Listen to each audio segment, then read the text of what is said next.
Sandra Lane says her grandson, 17-year-old Jonathan, then kicked her in the chest. Where did he kick you? Here, Did he strike you? in the head. Tell us what happens when he kicks you, when it strikes you. I shot the gun. How many times did you shoot the gun? I don't know.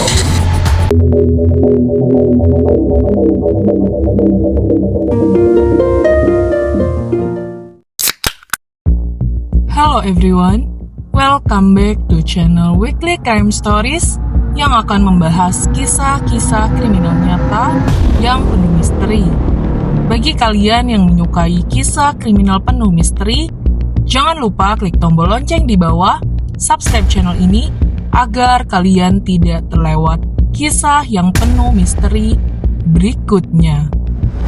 Pada tanggal 18 Mei 2012, di dalam rumah yang tenang di West Bloomfield Township, Michigan, seorang remaja berusia 17 tahun bernama Jonathan Hoffman sedang sekarat.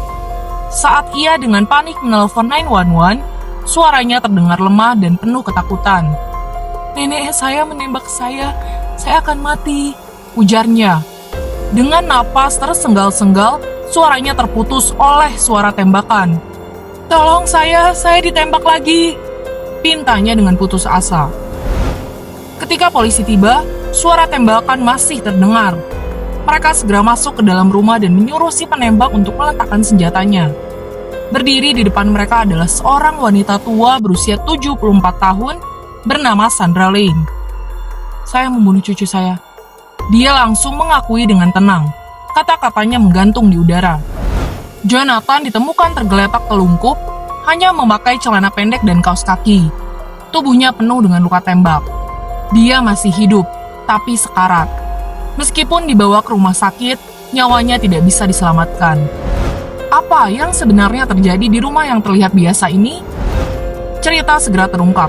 Sandra, yang sebelumnya adalah seorang guru dan sukarelawan, seharusnya menjaga Jonathan, sementara orang tuanya sedang berada di Arizona.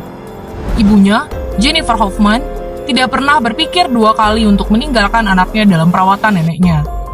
Jennifer sibuk merawat anak perempuannya, Jessica, yang sedang berjuang melawan tumor otak. Dia tidak tahu bahwa hubungan antara ibunya dan Jonathan semakin memburuk. Ketegangan antara Jonathan dan Sandra sudah memuncak selama berminggu-minggu. Jonathan, yang pernah ditangkap karena memiliki ganja, mengalami masa-masa sulit. Dia sering marah dan perilakunya tidak stabil. Kemungkinan diperparah oleh penggunaan narkoba sintetis yang disebut Space. Beberapa minggu sebelum penembakan, Sandra bahkan sempat menelpon 911 karena Jonathan bertindak di luar kendali. Takut akan keselamatannya, dia memutuskan untuk membeli pistol. Tapi, apa yang sebenarnya terjadi di antara mereka pada hari itu masih menjadi misteri. Awalnya, Sandra mengaku menembak Jonathan untuk membela diri. Dia mengatakan bahwa Jonathan mengancamnya dan menendangnya di perut, dan dia takut akan nyawanya. Namun, setelah diperiksa, polisi tidak menemukan tanda-tanda kekerasan di tubuh Sandra. Tidak ada luka, tidak ada memar, tidak ada bukti perkelahian. Bukti yang ada malah menunjukkan sesuatu yang jauh lebih gelap.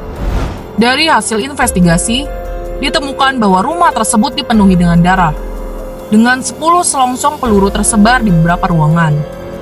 Jonathan ditembak berkali-kali, sekali, dan 3 menit kemudian ditembak lagi saat dia tak berdaya terbaring di lantai.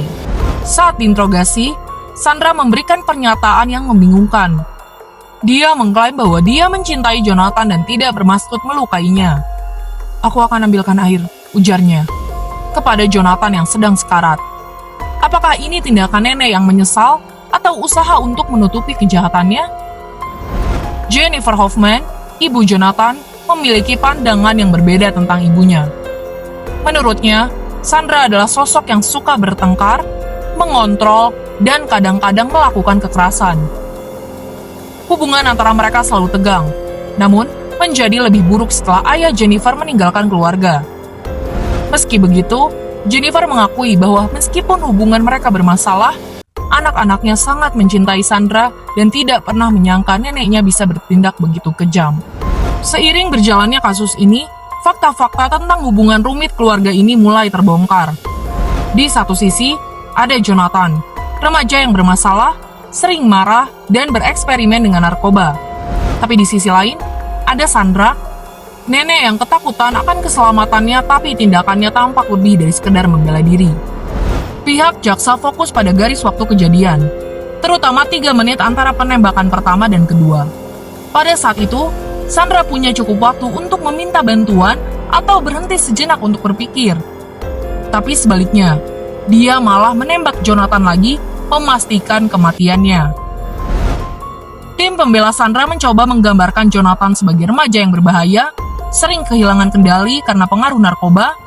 Namun, laporan toksikologi menunjukkan bahwa meskipun Jonathan pernah menggunakan space, zat tersebut sudah tidak ada dalam tubuhnya saat penembakan terjadi. Dia tidak sedang dibawa pengaruh narkoba ketika Sandra menembaknya. Dia hanya seorang remaja yang ketakutan dan tak berdaya. Pengadilan terkejut ketika Sandra memberikan kesaksian. Dia berbicara tentang ketakutannya, tentang kemarahan Jonathan, tentang pintu-pintu yang ditendang saat Jonathan marah. Tapi saat interogasi lebih lanjut, ceritanya mulai retak. Sandra mengaku bahwa dia mengambil pistol bukan karena takut akan nyawanya, tapi karena dia ingin Jonathan mendengarkannya. Pengakuan ini mengejutkan semua orang. Ini bukan tentang membela diri, tapi tentang mencoba mengendalikan situasi.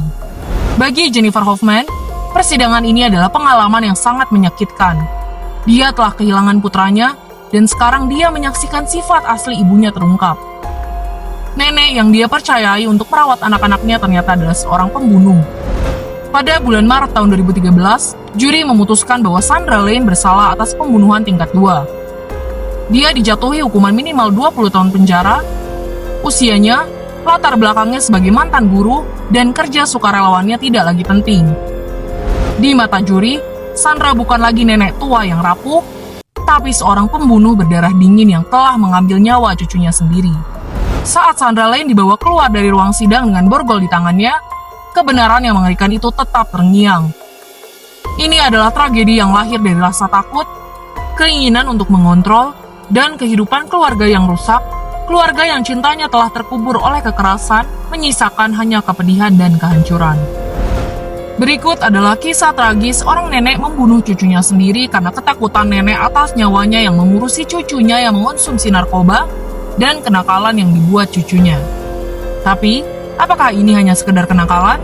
Atau neneknya sendiri mengalami gangguan kesehatan mental? Sungguh sangat disayangkan, tindakan yang neneknya lakukan, nenek yang seharusnya menjaga dan mengasihi cucunya, justru menghilangkan nyawanya. Bagi kalian yang menyukai kisah kriminal misteri seperti ini, jangan lupa bantu like, komen, share, serta subscribe channel ini, dan follow akun TikTok Weekly Crime Stories. Untuk para penonton setia Weekly Crime Stories dan komentator setia, terima kasih telah menjadikan Weekly Crime Stories menjadi lebih baik lagi. Terima kasih.